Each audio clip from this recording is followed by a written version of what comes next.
Hello everyone. कैसे हैं आप सभी। आशा करती हूँ आप सभी बहुत ही ज़्यादा अच्छे होंगे। तो आज मैं आपके लिए एक नया चैप्टर लेके आई हूँ क्लास 7th का। दैट इज़ साइंस का पहला चैप्टर है और उसका नाम है that is nutrition in plant. ठीक है बच्चों, तो न्यूट्रिशन इन प्लांट की अगर हम बात करें बच्चों, तो सबसे पहले हमें पता है कि अगर हम प्लांट या एनिमल दोनों की ही बात करें तो दोनों में ही जो क्योंकि ये लिविंग ऑर्गेनिज्म है, तो ये लिविंग ऑर्गेनिज्म का एक कैरेक्टरिस्टिक्स है, इट टेक फूड। ठीक है बच्चों, तो वो क्या करता है कि फूड को कंज्यूम करता है। लेकिन फूड को हम कैसे भी कंज्यूम कर सकते हैं, आइदर हम सेल्फ डिपेंडेंट रह सकते हैं, आइदर हम दूसरे पे डिपेंडेंट रह सकते हैं।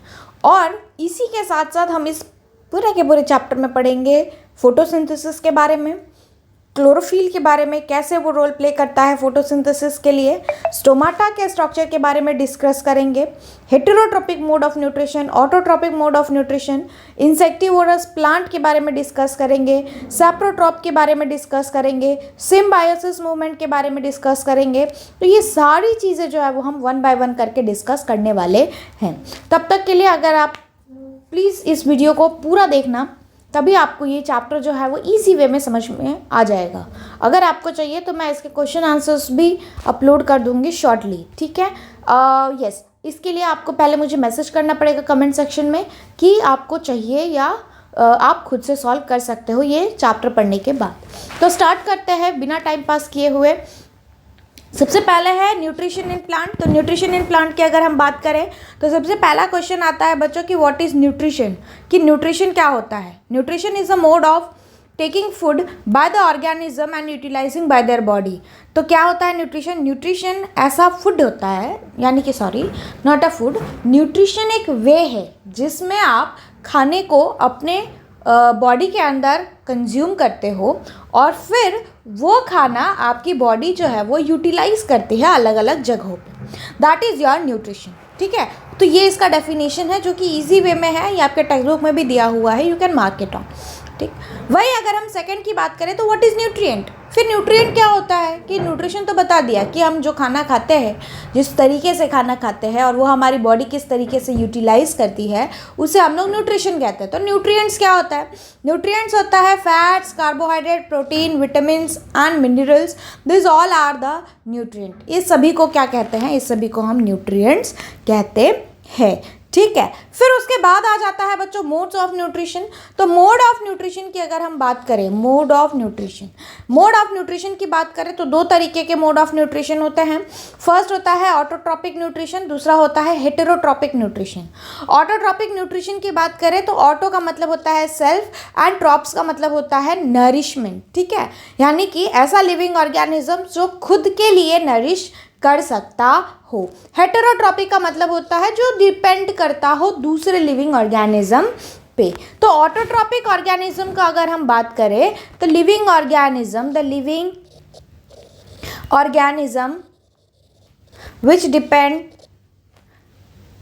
which depend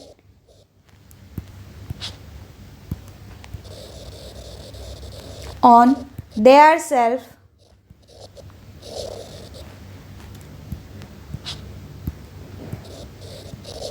for food is called autotrophic mode of nutrition. उसे हम लोग ऑटोट्रॉपिक मोड ऑफ न्यूट्रिशन कहते हैं। अब इसके एग्जाम्पल में क्या आएगा? एग्जाम्पल में आएगा बच्चों प्लांट। ठीक है, क्यों? क्योंकि प्लांट जो है वो क्या करता है, खुद का खाना खुद बनाता है, वो खुद पे डिपेंडेंट है, they are self dependent. Okay, heterotrophic organism की बात करें तो हेटेरोट्रॉपिक ऑर्गेनिज्म वो लिविंग ऑर्गेनिज्म है जो दूसरों पे डिपेंड करता है फूड पर्पस के लिए। The living organism which depend on other for their food purpose और their nourishment, that is known as heterotrophic organism. उसे हम लोग हेटेरोट्रॉपिक ऑर्गेनिज्म कहेंगे। तो डेफिनेशन में आप लिख सकते हो the living organism which depend on other for there nourishment is called हेटेरोट्रॉप। ठीक है बच्चों, तो इसे हेटेरोट्रॉप कहेंगे। फिर उसके बाद आता है कि ठीक है, इतना तो हमने पढ़ लिया कि प्लांट जो है वो फोटोसिंथेसिस करता है। ठीक है बच्चों, अब प्लांट जो है वो फोटोसिंथेसिस करता है, लेकिन कैसे? प्लांट खुद के ऊपर डिपेंड है, लेकिन कैसे? प्लांट क्या करता है ऐसा जो वो खुद के ऊपर डिपेंड है? तो वो करता है बेटा फोटोसिंथेसिस। ठीक है, तो ये फोटोसिंथेसिस होता क्या है, आइए वो पढ़ते हैं। फोटोसिंथेसिस के लिए सबसे पहले हमें ये जानना है कि जो प्लांट है उनमें होता है स्टोमाटा और क्लोरोफिल।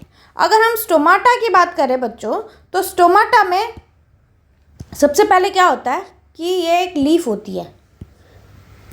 ठीक है बच्चों, ऐसी ना एक लीफ होती है, पता नहीं व्हाई डिडंट इट चेंज।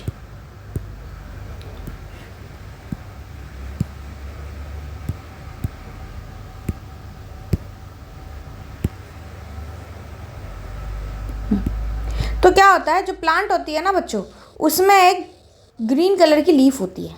ठीक है, इस ग्रीन कलर की लीफ में क्या होती है ना, छोटे छोटे छोटे छोटे छोटे छोटे छोटे छोटे पोर्स होते हैं। तो ये जो पोर्स है, पोर्स मतलब बच्चों होल।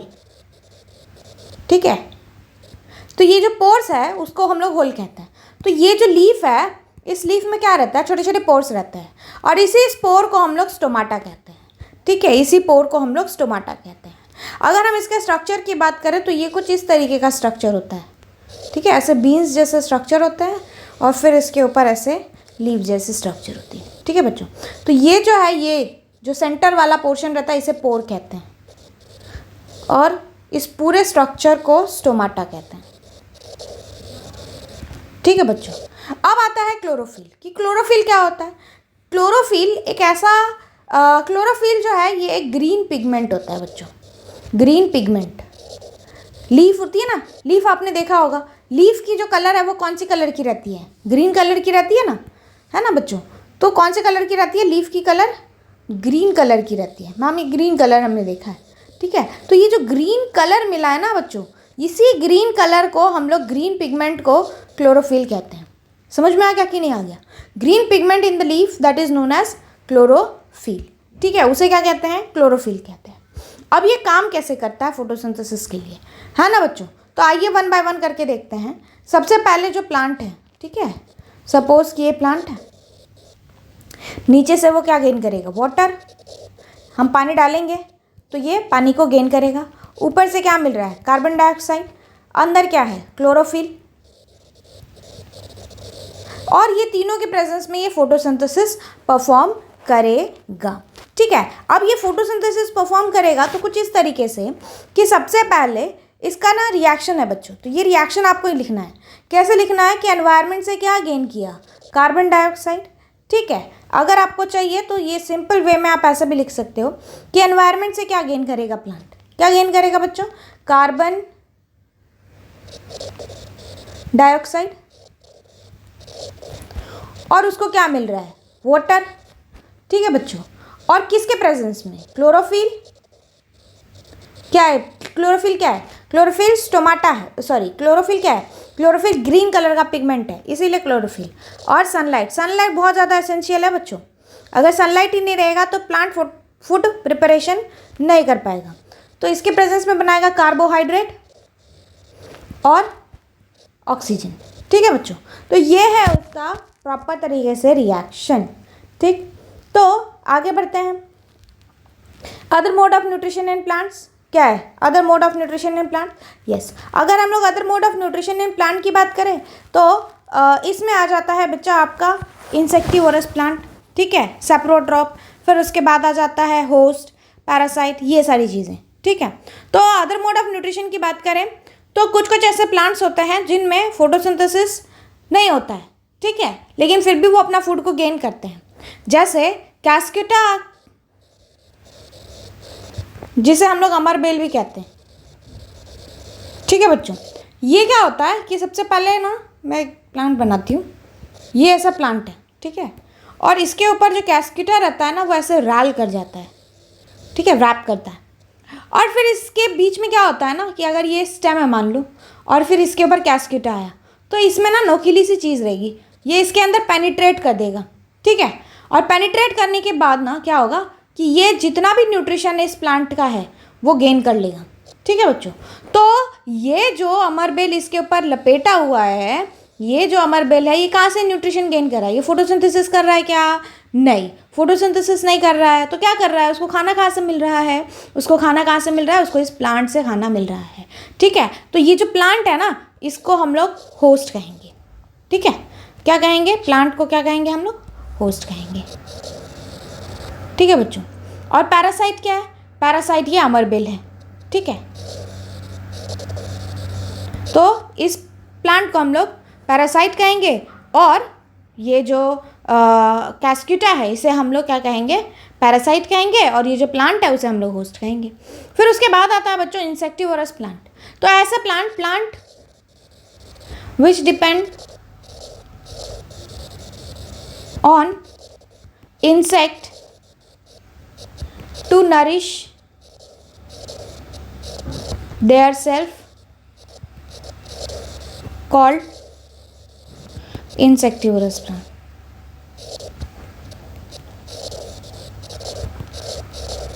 ठीक है बच्चों, तो क्या क्या कहा मैंने? The plant which depend on insect. ठीक है, ऐसे प्लांट जो सिर्फ और सिर्फ किस पे डिपेंड हो? सिर्फ और सिर्फ इंसेक्ट पे डिपेंड हो, तो उसे हम लोग क्या कहते हैं? इंसेक्टिवोरस प्लांट कहते हैं। एग्जाम्पल में drosera, pitcher plant, okay, Venus flytrap plant,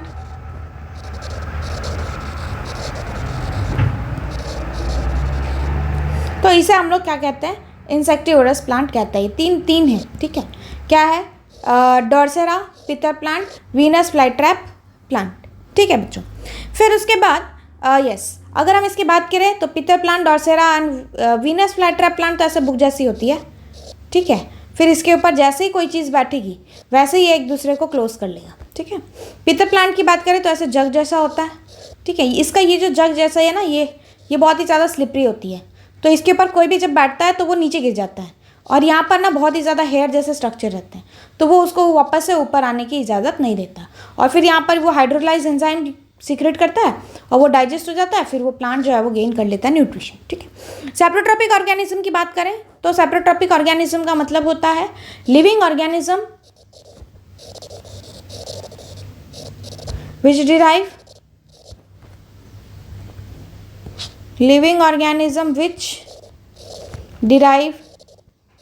nutrients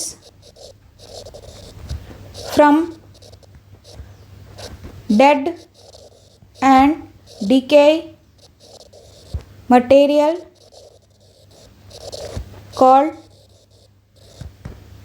saprotop। ठीक है, क्या बोला गया है? ऐसे लिविंग ऑर्गेनिज्म जो डेड और डिकेइंग मटेरियल यानी कि जो सड़ रही हो, गल रही चीज़ें हो, उधर से अपना न्यूट्रिशन गेन करती है, तो उसे हम लोग क्या कहते हैं? सेप्रोट्रॉपिक मोड ऑफ न्यूट्रिशन कहते हैं। जैसे फॉर एग्जांपल के लिए अगर हम बात करें तो फंगस, एग्जांपल। ठीक है बच्चों, फंगस, ये जो फंगस है, फंगस की बात करें तो ये फंगस क्या है? फंगस जो चीज़ सड़ रही होती है, जो चीज़ गल रही होती है, वो उस पर ग्रो हो जाता है। ठीक है, और वो वहाँ से क्या करता है? न्यूट्रिशन। सपोज कि ये ब्रेड है तो इस पर फंगस आ जाएगी। ये फंगस क्या करता है? बाहर ही, अपने बॉडी के बाहर ही एंजाइम सीक्रेट करता है। ठीक है, एंजाइम, ठीक है, एंजाइम को छोड़ देता है, रिलीज कर देता है, और फिर वो एंजाइम बाहर जाके फूड को ब्रेक डाउन करती है, break down food.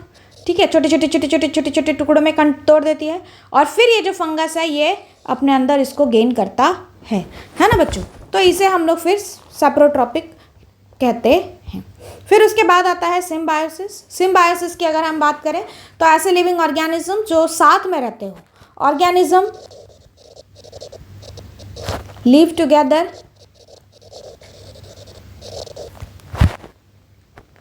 And share both shelter and food is called symbiosis। ठीक है बच्चों, इसमें क्या है? लाइकेन का एग्जाम्पल है। लाइकेन का मतलब होता है इसमें फंगस और एल्गे साथ में रहते हैं। ठीक है बच्चों, तो क्या रहता है? फंगस और एल्गे साथ में रहते हैं। और क्या होता है कि ये ऐसा एक लाइकेन रहता है, इसमें फंगस भी है और एल्गे भी है। ठीक है, तो ये क्या करता है? एल्गे जो है वो क्या प्रोवाइड करेगा, एल्गे जो है वो, ये एल्गे है और ये फंगस है। एल्गे क्या बना के देगा, फूड। इसके बदले फंगस क्या प्रोवाइड करेगा, शेल्टर एंड मिनरल। ठीक है बच्चों, तो ये सिम्बायोसिस मूवमेंट होता है। जैसे कि आपके घर में आप अपने पेरेंट्स के साथ उनके घर में रहते हो, है ना, तो आपके पेरेंट्स आपको क्या प्रोवाइड करते हैं, फीस, उसके बदले आप उनको क्या चाहिए, रिजल्ट। ठीक है, तो यही होता है सिम्बायोसिस मूवमेंट। तो वैसे ही फंगस और एल्गे एक साथ दोनों एक ही घर में रहते हैं, लेकिन फंगस क्या प्रोवाइड करता है, water and shelter, mineral. Algae क्या प्रोवाइड करता है, फूड। ठीक है, और इसे ही क्या कहते हैं, सिम्बायोसिस मूवमेंट कहते हैं या सिम्बायोसिस कहते हैं। ठीक है, फिर उसके बाद आता है how nutrients are replenished in the soil, कि कैसे वापस से जो न्यूट्रिएंट खत्म हो गया हो सॉइल का, उसको वापस से कैसे फिलअप किया जा सकता है। तो सबसे पहले मैन्योर यूज़ करेंगे, फर्टिलाइज़र। अभी क्या होता है, मैन्योर जो है ये ऑर्गेनिक है, ठीक है, और फर्टिलाइज़र जो है वो इनऑर्गेनिक है। यानी कि मैन्योर हम घर पे बना सकते हैं, मेड ऑन होम, ये फैक्ट्री में बनती है, फैक्ट्री प्रोडक्ट।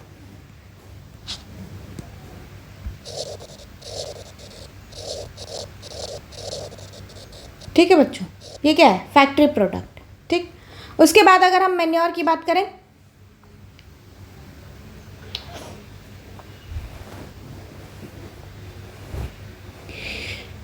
यस, मैन्योर की बात करें तो ये डिकम्पोजेबल है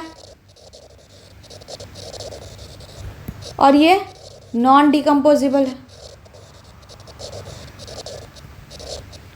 ठीक है बच्चों, तो ये है आपका पूरा का पूरा चैप्टर, जिसमें आपको बोला गया है, सबसे पहले बोला गया है न्यूट्रिशन क्या है, ये नोट्स मैं आपको प्रोवाइड कर दूंगी। पहले क्या बोला है, न्यूट्रिशन क्या है, न्यूट्रिशन इन प्लांट क्या है, सबसे पहले न्यूट्रिशन क्या है, न्यूट्रिएंट्स क्या है, मोड ऑफ न्यूट्रिशन कितने टाइप के होते हैं, हेट्रोट्रॉपिक, ऑटोट्रॉपिक होता है, फोटोसिंथेसिस कैसे होता है, स्टोमाटा क्या होता है, क्लोरोफिल क्या होता है। ठीक है बच्चों, कैसे ये रिएक्शन बहुत ज़्यादा इंपॉर्टेंट है बच्चों, ये आपके एग्जाम में पूछा जा सकता है। और ये स्टोमाटा का डायग्राम, ठीक है बच्चों, ये बहुत ही ज़्यादा इंपॉर्टेंट है, ये आपके एग्जाम में पूछा जा सकता है। ठीक है, फिर उसके बाद अदर मोड ऑफ न्यूट्रिशन, तो कैसे कैस्किटा अमरबेल जो होता है वो कैसे प्लांट को कैसे रैप करता है और फिर वो कैसे वहाँ से न्यूट्रिशन गेन करता है, वो है। फिर उसके बाद इंसेक्टिवोरस प्लांट है जो सिर्फ इंसेक्ट पे डिपेंड होता है। फिर उसके बाद सेप्रोफाइटिक न्यूट्रिशन है जो सिर्फ डेड और डिकेइंग मटेरियल पे ग्रो होता है। ठीक है, तो ये जो है इसे हम लोग क्या कहते हैं, यानी कि वो क्या करता है, एंजाइम को, जैसे हम लोग है ना खाना खाकर फिर बॉडी के अंदर उस चीज़ को डाइजेस्ट करते हैं, लेकिन सेप्रोट्रॉप में क्या होता है, खाना बाहर ही डाइजेस्ट करता है और फिर वो गेन करता है। ठीक है, फिर सिम्बायोसिस है कि कैसे फंगस एंड एल्गे जो है वो दोनों साथ में रहते हैं, फूड शेल्टर जो है वो एक दूसरे को प्रोवाइड करते हैं। ठीक है, न्यूट्रिशन यस रिप्लेनिश मतलब वापस से, जैसे एक बार अगर न्यूट्रिशन, जैसे आपके घर में अगर एक बार राशन खत्म हो गया तो वापस से मम्मी भराने के लिए जाती होंगी ना मार्केट या जिधर भी जाना होता है, वैसे ही अगर एक बार सॉइल है तो सॉइल का अगर न्यूट्रिशन खत्म हो गया तो वापस से उसको रिप्लेनिश किया जा सकता है। तो कैसे रिप्लेनिश किया जा सकता है, ऑर्गेनिक और इनऑर्गेनिक वे से, जिसे हम लोग मैन्योर एंड फर्टिलाइज़र कहते हैं। ठीक है, तो मैन्योर जो है वो इजी है, ऑर्गेनिक है, ये इनऑर्गेनिक है, इसको हम लोग घर पे बनाते हैं, इसको फैक्ट्री में बनाया जाता है, ये डिकम्पोजिबल है और ये नॉन डिकम्पोजिबल है। ठीक है बच्चों, तो ये था आपका पूरा का पूरा चैप्टर जो कि मैंने आपको 19 मिनट में ख़त्म करके दे दिया। ठीक है, तब तक के लिए अगर आपको मेरी वीडियोज़ अच्छी लग रही हैं तो प्लीज़ मेरे वीडियो को लाइक करिए, चैनल को सब्सक्राइब करिए, अपने दोस्तों के साथ शेयर करना मत भूलिए। Till then take care, bye bye.